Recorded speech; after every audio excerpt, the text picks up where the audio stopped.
আমাদের বিল্ডিংয়ে ঢুকেছে। বিল্ডিংয়ে ঢুকার পরে সে কোন জায়গা দিয়ে পালিয়ে গেছে, অনেক হুমকি হামকি দিছে। পরে ঘরটা আমাদের 2-3 কুপ্তি ঘরে তালা লাগা দিচ্ছে। তালা লাগা দিবার পরে আমার আম্মা বাইরে চলে গেছে, ডরে ভয়ে এরা হুমকি হুমকি দিতেছে।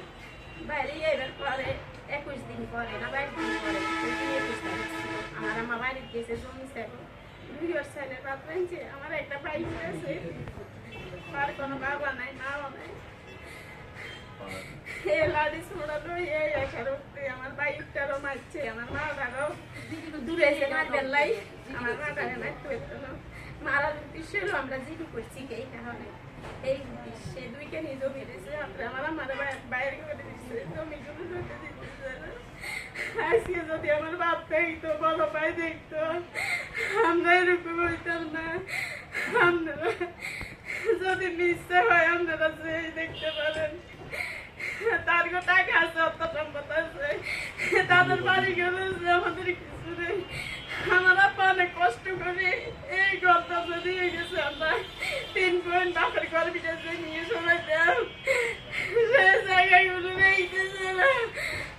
আমার একটা ভাই এ ভাইটারে মারি গেলে জীবন লাই বুঝি শুধু হুমকি দেন।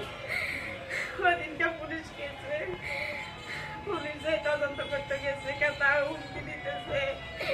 আমরা এলাকাতে ঢুকতে পারবো না, আমার বাইরে মেরবো, আমার বাইক মেরবো, মারবো, এভাবে হুমকি আমকি দিতেছে। তাদের নিরাপত্তা কি?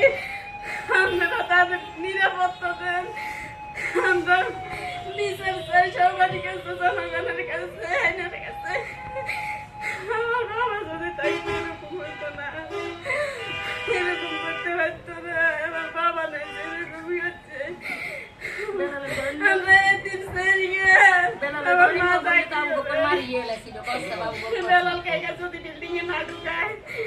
তাইলে আমার ভাই কিন্তু মারা যায় ওদিন, আমার বড় ভাইয়ের মতন। আল্লাহ হায়াত রাখছে গতি, আমার ভাইটা বাঁচিয়েছে।